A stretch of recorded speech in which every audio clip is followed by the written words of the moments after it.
Count money, man. Stack riches. Try and told him I'm a beast blood. What's up? Welcome back to another episode of the GRINDcast. Get ready. It's a new day. We got a special guest in the house today.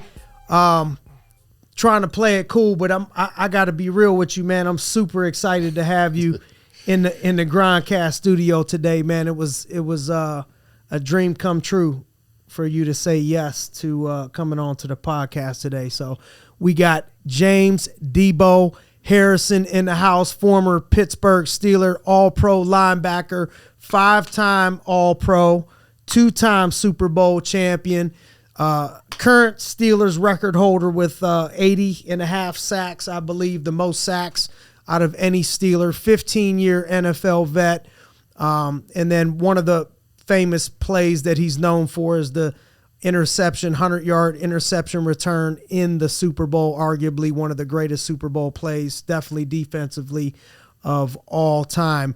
What stands out about this gentleman is also was undrafted and went from undrafted, cut multiple times before he made it in the NFL, to Defensive Player of the Year. Talk about overcoming some adversity. You know, it's one thing to be a first-round draft pick, first person taken overall, and it's another thing to take the dirty route, the grind route, cut multiple times, undrafted, to Defensive Player of the Year. And I know we got a lot of our listeners are sports fans, but some are not, and a lot of business folks. So for the business folks out there that aren't into football as much, to go from undrafted to Defensive Player of the Year, I think the only person at that time, I don't know if it's been done since then. Never been done since. Never been done. Never was done before or since. Never been done before, never been done since. That's how hard it is to do, to go from undrafted to basically the voted on the best defensive player in all of the NFL is unheard of. So that has a lot more to do with heart, mindset, gut, and grit, probably even more so than physical gifts and talents, which is what I'd like to open up with, is talking a little bit about the adversity that you went through, you know, being cut 3 times, going to NFL Europe, coming back, getting cut again. You were just talking to me about 5 or 6 years it took you to even be a starter, you know, from that point forward. How did you get through that adversity? It was just, you know, to be honest with you, getting through it the first time was basically just me sitting down and being like, you know what, I need to learn what I'm doing. Like my first year, dude, I didn't know what I was doing. You know, I'd literally stop in the middle of a play like, yo, practice, get me out of here, I don't know what I'm doing.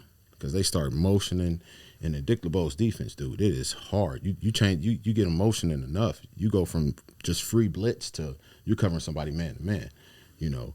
So for me, it was, you know, I needed to mature and sit down and start to learn and understand and comprehend the game. And, you know, that gave me a better chance of sticking around. And, you know, I was always told that I was too slow, I was too short, you know, I was too, you know, slow, whatever it may be for the game. So when you tell me something that I can't do, that drives me to prove you wrong. Like people who was like, oh, you're going to do this, you're going to do that, it's great. That's cool. That's not my motivation. But somebody to tell me I can't do something, I'm not going to do something, you'll never be nothing, that's the person I want to prove wrong. So it was just, you know.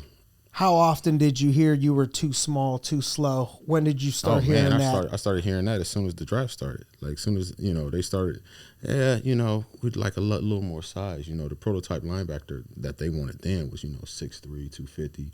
You know, they wanted those type of guys. You know, I was 6 foot, you know, like 240 at the time, 230 at the time. So that was the prototype they were looking for. And then, you know, you fast forward and you get into 2008, 9. Now all of a sudden the prototype is now speed. 6 foot, little short dudes like me they're trying to get. You got Doomerville and all those guys like that. And they're trying to get that same, but it's an issue with trying to do that if the guy doesn't have a extremely high motor for one, and has to be strong, because these guys are going to lay on you. And to get around that corner. That weight. Oh, yeah. And to get around that corner, you got to be able to withstand that. Yeah. I see even looking at one of your signature moves was that old dip and rip, around the outside. It's actually a dip. So I'm waiting on him to shoot his hand. I want him to shoot his hand. So when he shoot his hand, I actually catch it. So it's a slap rip here, pushing his hand down here, grabbing his arm up under here, and holding here and coming around using the it corner. to pull you through. Yeah. So if he goes to pull it out, all he's doing is pulling back and helping me make the corner shorter. The best thing he could do is just try and back straight up. Yeah. That's a lot to think about in that quick time that you do it. Some guys were good at it, some guys weren't. And then after that, you got to be able to withstand a bull rush because they both look the same. It seemed like you just dominated with, like that was like the one move. Even if people knew, knew it was coming, they just couldn't. They looked the same. Couldn't stop it. Bruce, I think it was Bruce Lee that said, "I don't fear the man that knows 100 kicks. I fear the man that knows one kick and practices it 100 times or 1,000 times." Oh, yeah. And it seems like that fits the model. You got to be able to master something. You know what I'm saying? And for me, the speed bull, the dude that got me doing the speed bull was Kevin Green. He came in, and that's what he taught us, speed bull. Wow. Up the field 3 steps or 5 steps, you cut and you just bull into him. So I would do that same move, and then instead of bulling them, it looked like I'm turning the bull. They shoot their hand out, slap rip, come around the corner. Mm-hmm. Like I'd go a whole half and just bully. Get him already. Bullying. Get him set and heavy. Set on that. And then come the second half, bullying, come around the corner. Bullying, come around the corner. So the adversity, back to the mental adversity, because I think that's huge. People get cut from something. You're going to get rejected in business, starting out things that don't always, people don't grasp everything immediately. But a lot of people quit. Most people quit under the first sniff of adversity. Well, this is one thing. The reason I didn't quit is because I never really gave it all that I had. When I sat down and, I actually, it was 2 years in, I actually learned everything. And, I knew all the positions. I could play inside, outside. I could play, either right or left outside, Mac or Buck on the inside. And I was doing well on special teams. So, I would literally sit at night, dude, and I had a bed. I just lay my bed on the floor. And I had no TV, nothing, no radio, nothing. And whenever I got back to my room, all I did was study. That's all I did was study. And, it So you got obsessed? Oh, no, I didn't get obsessed. I said, if I'm not going to make it, it's going to be because I'm not doing everything necessary. It's going to be, I gave it because if I didn't make it after my third time when that came back, I was done. It wasn't meant to be. It wasn't in the cards for me. I was going to go get a regular job like everybody else, and that was going to be cool with me. I had no issue with that. Yep. But you was going to give it everything right before you bowed out. Oh, yeah. Most people don't get cut that many times, though. Any way you slice it and say, I'm going to keep coming back, I'm going to keep coming back, I'm going to keep coming back. Something mentally had to kick in. It's just, it's something like, well, that was before, I ended up meeting Coach LeBeau, but Coach LeBeau had a good saying. He said, never get too high with the highs, never get too low with the lows. He said, you're never as bad as they say you are, but you're never as good as you think you are. Come on. That helped me to keep even keel, especially when I started having a little bit of, success. And the drive, that just comes from my parents, man. I'm the youngest of 14. So to say, we had to get it out the mud a little bit, yeah, we had to get out the mud a little bit.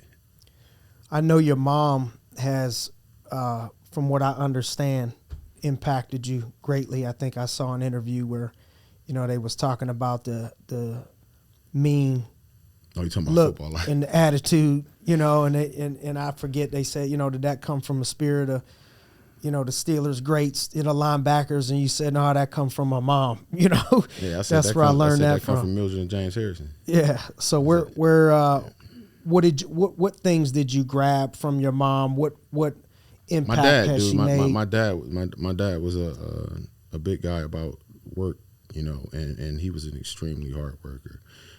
What did he do for work? My dad was a delivery driver for maintenance, for janitorial supply. In Akron? Mm-hmm. It was called a Porter's Broom and Brush. I actually started working there when I was 12, dude.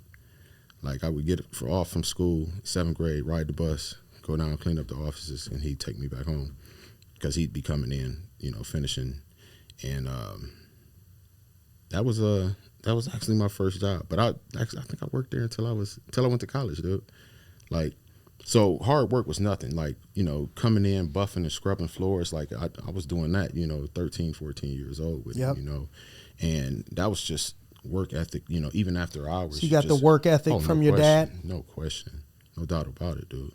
My dad said, if you go do something, you do it the best you can, and you don't do it no less, Otherwise, there's no need to do it, So, my dad, he had actually, he was going to pull me out of football one time because he was like, you don't look like you're giving it your all. I'm like, I'm trying, whatever it may be. I probably wasn't, when you think about it. But he goes, when you get on that field, you ain't got no friends.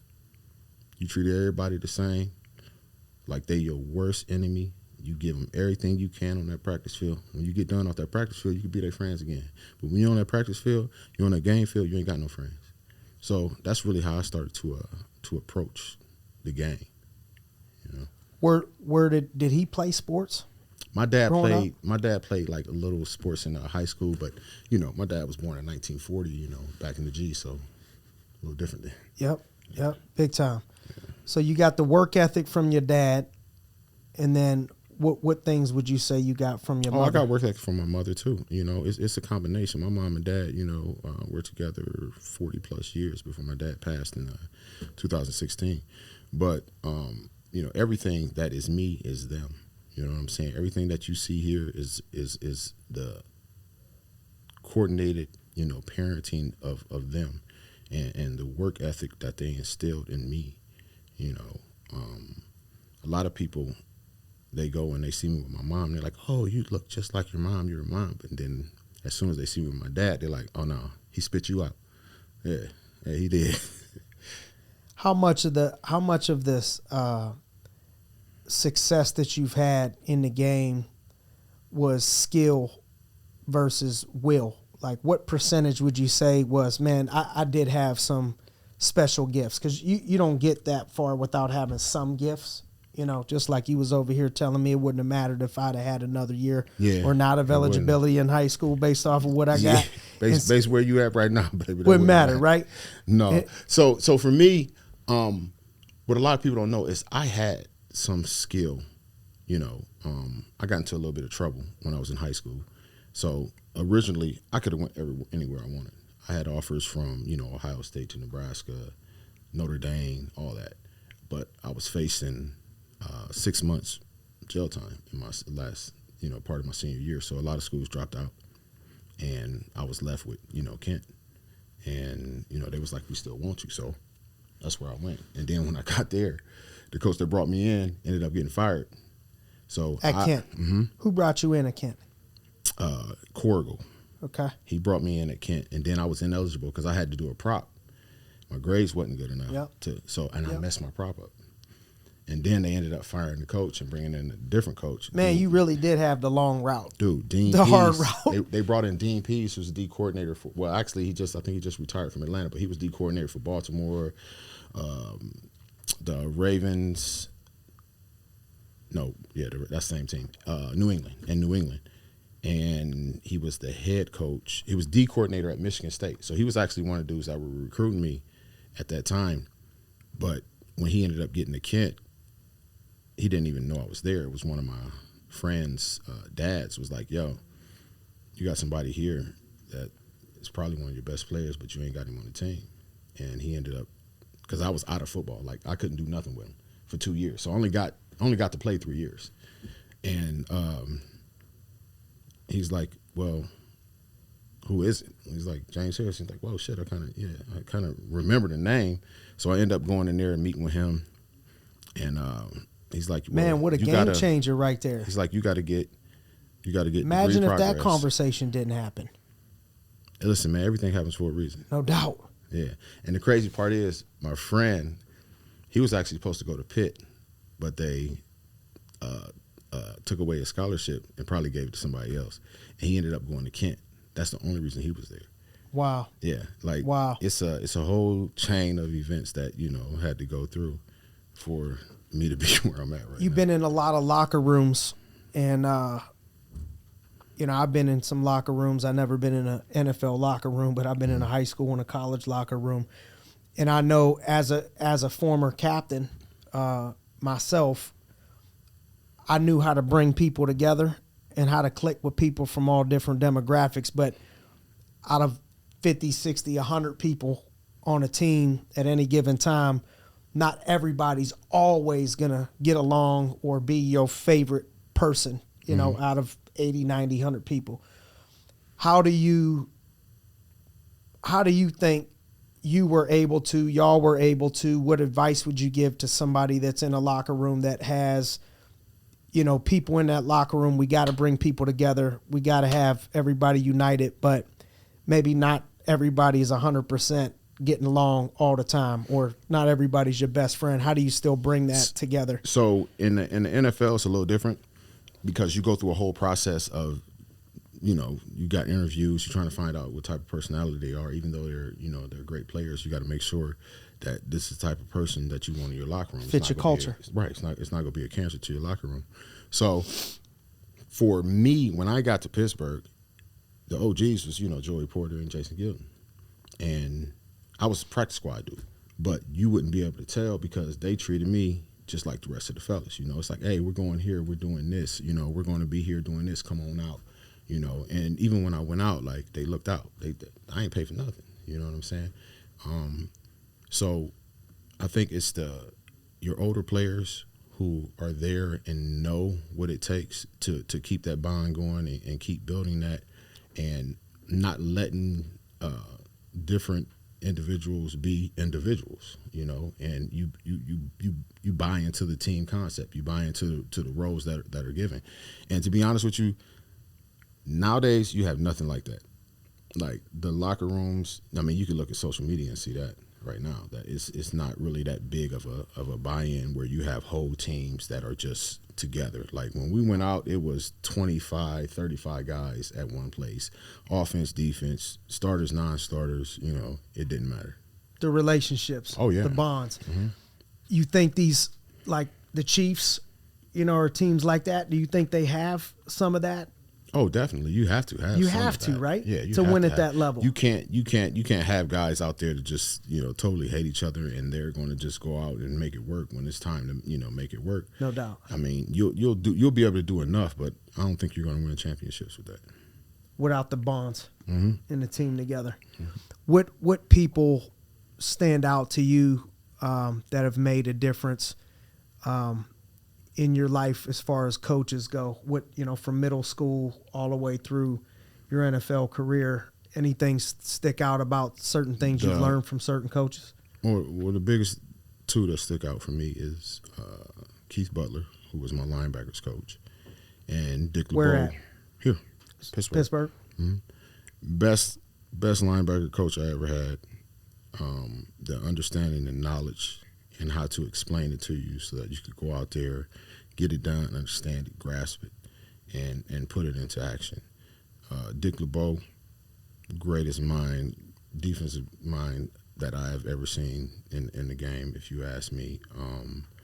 His defense, the 3-4 fire zone, it's a thing of beauty. As long as you are doing 100% what you're supposed to do, everybody's on the same page, and you have one person mess up, and they can strike up the whole band. So that was why it took a little longer time to be a starter in his defense, because of the knowledge, the learning curve. You have like a little nuance in every defense that if this one thing happens, it changes what you're supposed to do drastically. Yeah, one person goes in motion. If this one thing happens, it may not ever happen. But if this one thing happens, they come out and, trips and they make quads. Now you got to get up, go over here and cover number 4 man to man, where before you got the blitz free. You know what I'm saying? Mm-hmm. And if you don't know that through the course of learning and understanding that, because that's like the one thing in the back of your head that you're like, you're not even thinking about that. You're like, I'm blitzing, I'm gone. I was tunnel visual, when I was first playing, like all I could see was here. Trying to see the whole thing and know that, oh, man, if this tight end comes in and motion's over, it's going to change something. Right. That was hard. Anybody inside or outside the game, other than mom and dad, look back on your life, connect the dots, and you're like, man, this person, these people they impacted me majorly. You know, I look back at these moments or these things. Anything stick out to you? I can't really say that, man. And that's like, you know, people are like, you know, who was your idols, you know, growing up and da-da-da, man, da-da-da. I ain't have to go nowhere outside my house. I had James and Mildred Harrison right there. That's all I need. So mom and dad. No question. Just great parents. No question. Similar things. And give you a hug and a kiss, too, after they get done. Whoop your ass. Tell you I love you. And give you a hug and kiss. Okay, and so I'm whooping your ass because I love you. So I feel like I already know the answer then. But as a dad, you got 2 boys. Mm-hmm. Do you believe in tough love? Give them a little spank if they need it. I believe in discipline. My thing is this. I'm not going to sit there and yell at you and get mad and then hit you because I'm hitting you out of anger now. I'm going to tell you something one time. If I got to tell you again, I'm going to spank that ass. Other than that, you get parents that are like, oh, no, don't do this. Don't do that. Don't do that. Don't do that. Now they want to hit them. They want to hit them because they're mad. They're not hitting them out of love and correction. Yeah. Like, the thing I truly believe is discipline. To discipline kids between the ages of 2 and 6, that's when you get the most out of it. And I believe that because you can't reason with them. Like, people want to sit there and try and talk to their 2 and 3 and 4-year-old. He don't understand that if he touched his socket, it's going to kill him. He don't understand what that is. You can't get him to understand and reason that through, and just like a lot of other things. But I could tell him, don't touch that. Now, if he goes back there and he touches that, I spank his hand. Now he knows, like, you know what? I ain't going to touch that no more. I'm going to get pain. I'm going to get my hand popped. Right. Because I can't sit there and reason with. Now, as they get older, you're like, hey, like my kids now, 15 and 13. I don't need to spank no ass now. I'm like, I'm taking this game. I'm doing this. You're on, like, that hurts them more. They'd be willing, like, Dad, just go ahead, give me them licks. Right. So don't I can take go the ahead. game. Yeah, don't take the game. Go ahead, give me them. Nope, too Yeah. late. That's how I was. Like, I turned 16. I'm like, dang. I guess I gotta take this whooping. I ain't tripping. She's like, hey, you want punishment? I'm like, what's punishment? What that mean? You can't go nowhere. That car don't go nowhere. Go to school and back. I'm like, what? I'm like, can I just take this whooping? She's like, nope. Nope. So that started hurting me more than, you know, actually I wanted to just go ahead and take the licks real quick, keep it moving. Yep. So as a parent, you know, your kids are going to NA right now, one of the better schools from an education standpoint in the state of PA, great sports background. Maybe, I don't know, you know, you grew up, you said, I think 13, 14 siblings. Maybe 14. Maybe a little bit different than how you came up. Oh, yeah. Or you know, what you have access to, or, you know, I'm sure at this point they figured out. My kids are privileged. A lot of people want to say, your kids are spoiled, James. No, my kids aren't spoiled. My kids are privileged. They get things because I have things. Now, spoiled is when you get something you don't deserve. That's like me saying, hey, son, you want the new Jordans? I'm going to go ahead and break down, get you new Jordans. You want some Balenciaga? I'm going to get you some Balenciagas, all that. But you came home with a 2.5. The hell? You ain't getting nothing. No, that don't work like that. Or you're acting up. Hey, you're acting crazy. And I'm still like, yeah, I'm going to go ahead and do this and do that. That's called spoiled, you know. So they give me what I want. Now, my kids are very privileged. Now, you bring me, you know, 3.5, 3.6, 4.0, all that. You can almost get anything you want. Like, can you create toughness in a privileged environment? You can't create the toughness that I grew up with or that you grew up with, you know, where you came from nothing, you had nothing, because it's a little different toughness. Like, you got to have a little bit of street toughness and all that. You know, ain't nothing going down in you know, Wexford, you know what I'm saying? In these streets of Wexford, you know what I'm saying? So that's a little something that you can't get. And to be honest with you, that's not something I want them to have. You know, I could be like, yo, let's move back to Akron where, you know, hell no. I did all that to get up out of there. You know what I'm saying? So you didn't have to worry about that. You know, you have less to worry about, I would say. So toughness, I mean, my son, you know, they try and mimic toughness, especially with, like, if something's hurt or, you know, they hit, you know, get something hit, they try not to, you know, whine or cry about it. Like my son, he didn't have his mouthpiece in. This dude bit through his whole tongue. I know it had to hurt. He's like, it's nothing. He goes back in the game. Like, I'm sitting there, I'm like, dude, if I bit my tongue, I'll be ready to get up out of here by now. For real. Dude bit through his whole tongue, bro. Ain't nothing that. I'm like, okay. No doubt. That's toughness right there. Yeah. Linebacker? Mm-hmm. Playing linebacker? Yeah, he playing linebacker. Yeah. Both of them? Yeah, linebacker, running back. Yeah. Love it. Yeah. Did you play running back? Man, check my records, man. I was. That's what I got recruited to Old State for and Nebraska. As a running back? Yeah. Okay. Come on now, they had Lawrence Phillip and Eddie George. That's where the skill came from on the pick six? Come on now. You got to put it to use a little bit? I'm trying to tell you, man. I'm going ahead and get my tape, man. Were you fast? Or was you like Eddie George? Hey, listen, I averaged 10-8 a carry, you know what I'm saying? So, you know, I was decent. You know? Okay. What division? I don't even remember. Like maybe 3. Is that what was it? Akron what? No, I didn't go to. So I was supposed to go to Bookville. Okay. But my coach, Mo Tipton. So I went to a private Catholic school my freshman year. Yep. And I ended up leaving there in the middle of my freshman year and going to going to Bookville.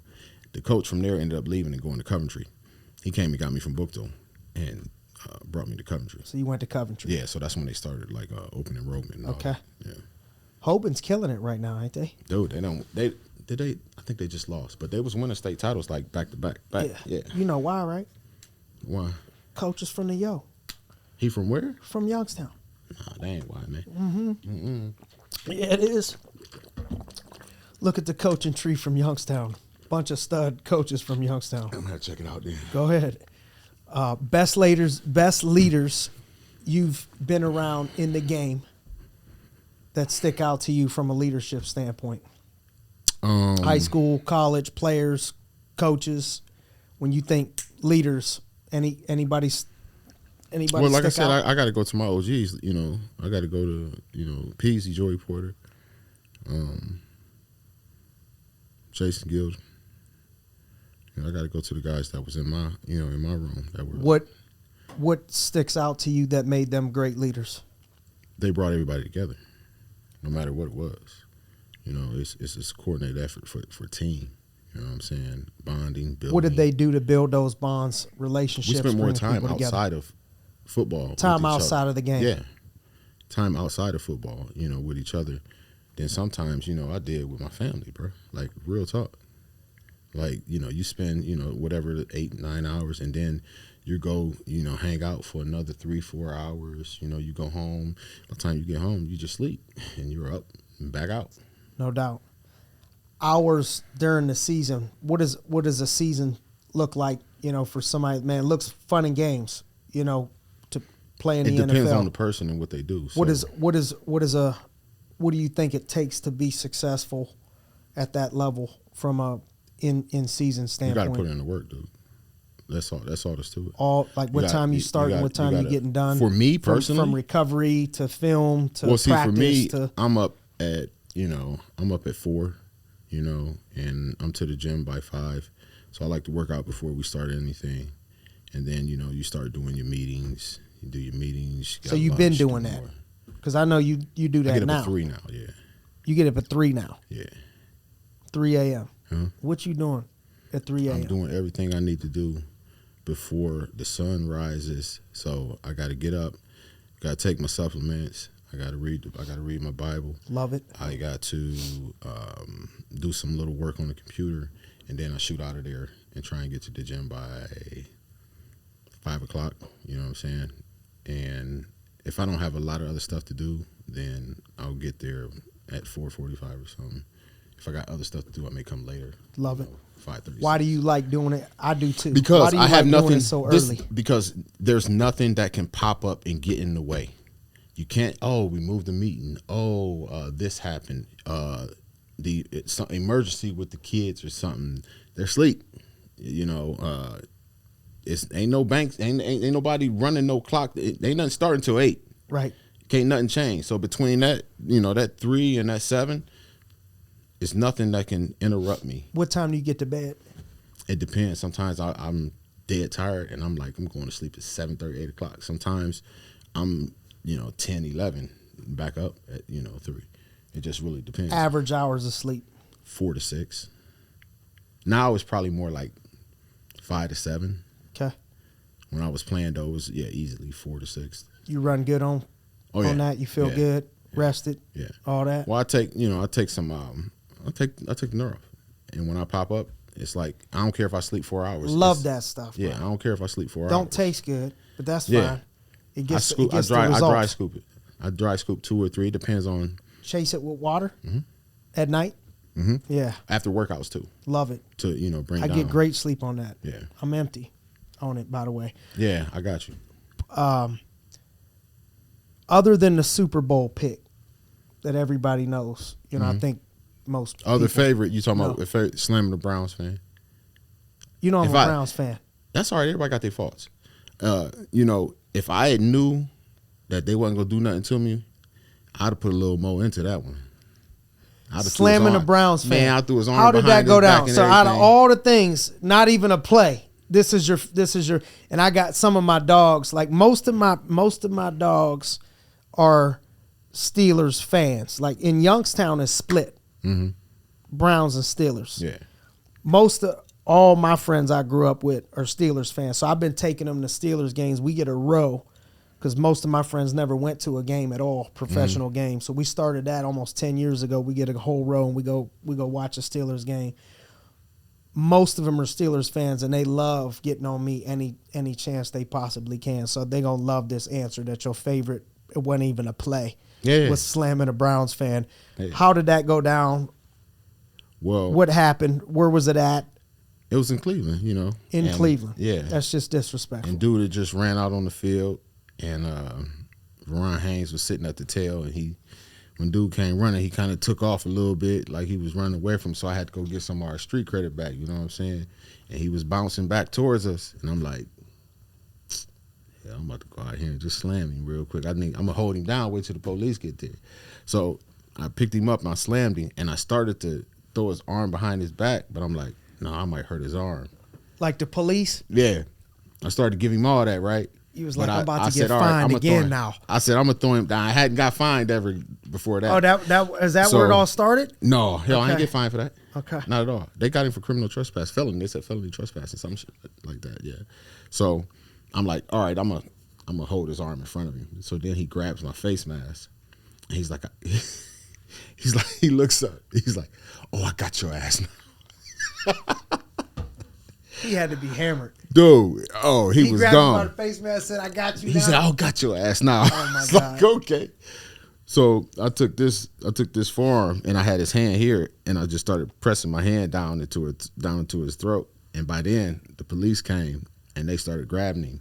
Now, when I got down with him, he didn't have a scratch on him. Dude, they came over there. They had their foot on his head, on his jaw. One dude, after I got up, he stumps his foot down on him like this, and then he looks at me like, you see that? Dude, he was bloody. He was bloody by the time he got up. Oh man. But yeah, that was probably one of the whatever the happened to moments. dude. He ended up getting he had to go to jail every time the Browns played. I think he had to sit in jail for was it 2 or 3 seasons? He couldn't go back for Every 5. time the Browns played, he had to go to jail. Mm-hmm. That's crazy. Actually, I think they did an interview on him because I'm from Ohio, Akron, or whatever. Yeah. And he was like, that helped him to start sobriety. Yeah. So Everything happens for a reason. yeah. What pet peeves you got? Any pet peeves like, man, people wouldn't know, but this like sets you off? I ain't got nothing like that really. Like my pet peeve is entitlement. Like if people are entitled to something, ungrateful, that's something that kind of gets under my skin. Nothing gets under your skin like that. Not really, man. Best player you played against? I'd have to say it was Joe Thomas. Good tackle. He could withstand a bull rush. From where now? From Cleveland. Yeah. He could withstand a bull rush in the pass game. So that's the best player you played against. As far as the Didn't pass, he just go into the Hall of Fame? I don't know. I think Is he eligible? I think he he did. just got if invited. If he's eligible, I'm pretty sure he did. Yeah. Yeah. So he was probably one of the best. Why would you say that? Because he could withstand a bull rush, and he could get his arm, in and out of there. He was a late hand shooter. So he didn't extend too much. Yeah, he would wait. Yeah. I wonder how much of that was studying film or how much of that was just instinct with him, I wonder. Work ethic, in your opinion, because that's something that I do know that I can testify because I'm up early a lot in the gym, and I've seen you in the gym for years, getting it in. That work ethic is rare to see people up pushing that hard early in the morning. Knowing to come up, I just would assume there was some form of discipline and work ethic. In the league, you see people that get drafted first round, second round, third round, first day all the time and don't end up an all-pro, and you're an all-pro 5 times. How much of the game would you say over the longevity of it? Because you also played 15 years, I believe, right? Mm-hmm. So to make it a decade plus, decade and a half, how much of it is skill set? How much of it would you say is discipline, work ethic, things of that nature that make somebody special? So I would say 50% of it is skills. The other 50% is health. Health. Staying healthy. You got to be able to stay healthy. The older you get, the easier it is for you to get hurt. For sure. The longer it takes you to recover. So the biggest thing that I did is I spent a lot of money on building and recovering from workouts, training, games, all that. I would spend anywhere from, $300,000 to $500,000 a year on my body recovery, workout treatment, and all that, so that I was able, to play as long as I did. And I remember seeing that. Yeah. I remember seeing you as one of the first, and I don't know if you were the first, but to me, I remember you being the first person that jumped out to me as like, dude, spending $400 or $500 bands on his body is what you're saying. Think about this. But I get it. As a business owner, I'm like, man, this is this cat's business. Right. My body that's an is investment. my business. That's an investment. If I tell you right now, I say, hey man, give me $400,000 in a year, I'm gonna give you $5-10 million back. You go Great drop investment. It. Exactly. A lot of guys can't see that because that's just so much money. But the same guys that can't see that and invest in that in their body will go to Vegas and drop $20,000. No doubt. You can't even write that off. I could write mine off. Right. Business investment. No question. No doubt. I think people got to look. I've seen that here in my own business of people that look at it that way. They rather not spend, the money and reinvest it back into their business to grow the business, but then they'll blow money on other stuff. And then you got people that live opposite, that they'll invest that money into the business, and you understand, oh man, I spent $100,000, but I got $500,000 back. Right. 12 months later. That's 100% the way that you saw it? Oh yeah. Yeah. To be honest with you, I didn't see it as that to begin with, as an investment. I saw it as just trying to keep me healthy, a way to make me feel better so I could play better, And it went from, one person to another. It started with, just a regular massage person. And then somebody else was like, hey, try this person, And to be honest with you, through the course of, the first 12 years or so, I probably tried out 60, 70 different, body workers, chiropractors, whatever, that may be. And when it came down to it, I had a running team of 6 people. That was it. What did those 6 people do? I had a chiropractor. How often? Twice a week. Okay. I had a physio cryo masseuse. So he'd basically work on you, do all for 2 hours, and then he'd adjust you. So I saw him twice. Had an acupuncturist. Twice a week. Mm-hmm. Okay. I saw him back to back. I would see him Thursday because it usually take him 2 days just to get through me to get everything right. Yep. So I'd see him Thursday and then after practice on Friday. Okay. And then I see my other chiro at the hotel on Saturday. And then again before I go to the game on Sunday. So how many times was you getting adjusted a week? 3. Okay. So masseuse, I have chiropractor. Massage and dry needling. Well, it's massage and acupuncture. Okay. I do that once a week. I had cupping and massage. I do that once a week. I had. How's the cupping?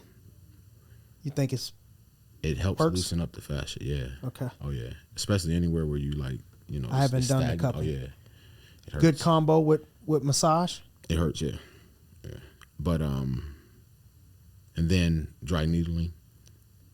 Did that once a week too. So I think that's it. What other things did you spend money on for your body? Equipment. Nutrition wise or anything? Supplements like crazy. Supplements? Equipment? Equipment. When I say equipment, like hyperbaric chamber. Okay. Think it made a difference?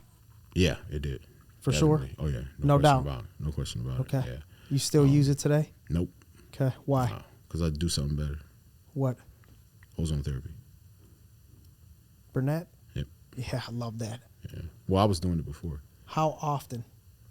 Now? Yeah. Once every 2, 3, maybe 4 weeks. Depends how I feel. Okay. When I was playing. So the 2 or 3 ozone times a therapy week. is better than the hyperbaric chamber? To me, it is, yeah. For real? Yeah, I had a hyperbaric chamber for 3, 4 years, and you feel it? I started doing the ozone therapy in 12. I got rid of my chamber in 13. Yeah. Love it. What else? IV, vitamin drip, same thing, and that's about it. Stem cell?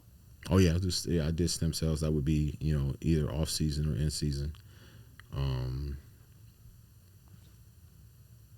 What things do you do now? For same. I do 44, you banging them around pretty hard. I do the same thing except for like for injury stuff. I've added like peptides, BPC, Thymo B4, just all around health, Thymo A, A1. Still massage? Yeah. Still chiropractic? Yep. Cupping? Way less though. I still do massage and acupuncture at least once a week, and then cupping. I could go months. Without that. Dry needling, same thing, months. Reps wise, you going low reps? It just depends on high reps. what I'm doing. I don't go no higher than like 10 or 12 reps. No higher than 10 or 12 reps. Yeah. Yeah, no higher than 10 or 12 reps on anything that I do. And it depends on which phase, we're in. If we're starting off and we're you switching it up. Yeah. It go through a whole program of usually it's at least 6 months of programs before you start, getting to where you're at 3 to 5 reps. And, it's never, I do 1 rep max, but it's never on the sheet. You know what I'm saying? It's always no lower than 3. And then I usually do no higher. Well, I take it back 15. No higher than 15. What when I see you in the gym, I put my headphones on. I don't talk to a lot of people at the gym a ton. I don't see you talking to a ton of people. You got your headphones, typically in. What are you listening to? It just depends on what's going on. If I'm on the treadmill, like I'm done working out and I'm just walking, for 45 minutes, whatever that may be, then I may be listening to like some old school R&B, like real old school, like some old school R&B. Oh yeah, like Al how Green. old school? Okay, like Al so old Green. school. Oh yeah. Al Okay. Green, Luther, Bobby Womack, all that. Yeah. And then if I'm going heavy, then I'm listening to like some ignorant ass rap shit. Like, give me 1 or 2. Anything where you talking about But like somebody who? up. Who? Or I could go with some little thug. I could go with some it's usually some depends, man. It's really It could be the baby. It could be. So you new school? It could be new school, rap Nah, or old school? I don't. I'll go Pac. That's my old school. I'm going Pac. Yeah, like, me I want too. to just get violent with it. Yep. Yeah, I go Pac. But you know, I listen to all the current stuff like Moneybag, Dolph, all that, Kodak. So when you Lil hitting the Baby, weights, Da Baby, all that. it's some hardcore rap, and if you're on the treadmill, it's the old school R&B. Yeah, typically, because that's a long time to be on that treadmill. For real, you go Yeah. 45 minutes on there. I can't now because of the knee, but normally anywhere from 45 to an hour. And, start at 6 incline, 3 miles an hour. And then, like, for the first, my knee's not hurting. For the first 20 minutes, every 5 minutes, up the incline by 1. So you go 6, 7, 8, 9, 10, then you drop back down. Or you could go up to 12 and then drop back down to 6 for the rest of the time. And you could, speed it up. I don't go no faster than 4 miles an hour, so it's like 3 to 4. And No running. Too much impact. So On the that's why body? I keep the incline. Yeah, Yeah, I ain't got to do that no more. no doubt. That's why I keep the incline, at like 6 or higher. And then you still get a good workout. Believe me, try it. Favorite food, cheat meal. Pancakes. Yeah, I could do about 25, 30 pancakes. One time. Yeah. One sitting, 25, 30 pancakes. Oh, man. I thought I could eat. Yeah. I thought I could eat. That, No. I don't know if I could put down 25, 30 I'm pancakes. getting a half pound of bacon with it, 2 inch sausage. How often you having cheat meals a week? Shit, over the course of the last, since I had surgery on my knee, hell, every other day. Okay. No, starting March 5th, I'm going to go back to cleaning it up. Tightening it up a little bit. Yeah, I got to tighten up a lot, dude. I went from 10.6 body fat to now I'm at 20.1. Okay. Yeah, so yeah, I got to get back 270, down. 280, Dude, I'm probably 290 right now. 290. Yeah. What do you feel best at If I'm in my plan or just walking around, walking around? What do you feel best? 275, 270. Okay. If I'm playing, like 260. What the supplements you gave me, is that anything other people could get a hold of? Oh yeah. I know you got the Deebo. Yeah, you gear, could, like, you what could do go to OptimumEFX.com. Optimum. Yeah, OptimumEFX.com. It's direct to consumer, but it's all, it's no artificial flavors, sweeteners, all that stuff. Everything passes, WADA, NFL, NCAA testing protocols, all that. So you don't have to worry about it being any illegal, or banned substances in the products. And they work great. Some of them don't taste too good, but they work great. And the biggest thing with the taste issue is because of the natural No doubt. flavoring. No doubt. If you add, aspartame or something to it, you can make it taste great. But then you're looking at, possibly messing up your gut health or whatever that may be. So That's huge. yeah, That's huge. What was the stuff that you gave me? Neuroff. Neuroff? Yeah. Okay. That's one of our biggest repeating sales. So people who actually buy Neuroff, it's a 89% return. They always 87 to 89% of the people come back and get it again. Yeah, that definitely worked Oh yeah, for me. and it don't have you groggy when you wake up. Nah. You ready to go. Yeah. Yep. It's not horrible tasting, but I can. You want something that tastes great. I If you don't something want it that to taste if you great. want I don't something want it to taste great. If you want something that tastes great, Because if you put it to usually taste got- great, a lot of times it got. got- yeah, it's I got don't want trash it. in it. I'm cool with that. Yeah.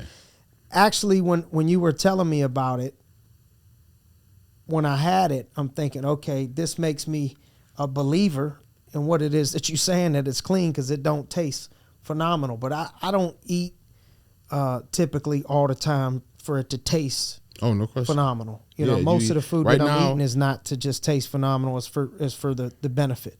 You know Right. what I'm saying?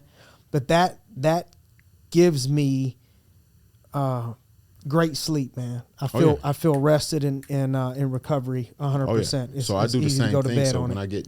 I get done working out, I take a scoop just to bring it down because I take the Neuron before I go in. I didn't give you the Neuron, did I? The Neuron tastes even worse, but works better than anything, any pre-workout activator you'll find without jitters. I need that. Or anything else. So that's the, the yin and the yang. And it's clean? Oh, yeah, it's clean. All our products are clean. All of them certified, tested for sport, all that. Yeah, it's right there on the label. Yeah, that worries me the more that I dig into the researching of the health and the body and everything comes from the gut. The gut health is these supplements that I take and the supplements that people take, man. I'm all about reading that label now and seeing what's in it. And I love taking, I hate saying that I gotta, do anything because it's up here. But I love taking a pre-workout, you know what I mean? And to have some form of pre-workout that is clean and can still get you that feel. You know what I'm saying? That energy. I definitely gotta try that out. Yeah, it's not so ours is more of a it's more of a neurotransmitter, neural activator. It's more for brain function. When you're hitting on all cylinders, you can, you feel better, you do things better, all that stuff. You go longer, stronger, all that. So it's not a caffeine, loaded thing. Might have as much caffeine in it as a cup of coffee. We actually have one that's stem free that has no stimulants in it, point blank, period. That's actually one that I give to my son. So it helps him, especially with memory things as far as, getting ready to take tests, school stuff, work, all that. Yep, no doubt. Any other things you got going on, for people that are interested in following you, or any businesses you got going on other than I see you was wrestling out there? That was in movies or something like that. That was Heels. That was on Stars. They did season 1. That was season 1 that I was in. They just finished season 2 a little while ago. Don't know when season 2 coming out, but I wasn't in season 2. Hopefully they get a season 3 and then I can come back for 3. So season 1, Stars. What was it? Heels. Heels. HEELS, like wrestling heels. Heels and faces. Okay. Yeah. And you was on there body slamming cats. Yeah. I was playing a character called. Did you pick it up good? You pick it up easy? Yeah, it's not. We didn't. Well, that wrestling you saw wasn't a whole lot of it. You know what I'm saying? So, the character I play is a dude called Apocalypse. He's a recovering, addict, and he's kind of loyal to the DWL and this family that's trying to build this small town wrestling thing into like a big WWE type thing. Love it. Yeah. We, I know when I reached out to ask you if you would come on the podcast, it took some guts, because I'm like, man, I could see you with the meme mug, shutting a lot of people down. And then I'm like, man, I know the dude didn't go to the White House. When they won the Super Bowl, most of the time I think the vibe when you win a Super Bowl, the thing, did they do Disney? Is it Disney in the White House? No, all players do the White House. The MVP usually does Disney. The MVP does Disney, but all the players do the White House. Yeah. And you didn't go to the White House. Said I don't want to go to the White House. Yeah, so I'm like, man, dude didn't come to the White House. I got a real slim chance of getting him to come into the GRINDcast studio. Yeah, I didn't need to go to the White House, man. I ain't go either time. Like, it was a big to-do when I didn't go when Obama was there, but it wasn't a big to-do when, Bush was there. So I'm trying to figure out what was the issue. Right. I'm with you. Yeah. Well, we appreciate you, man.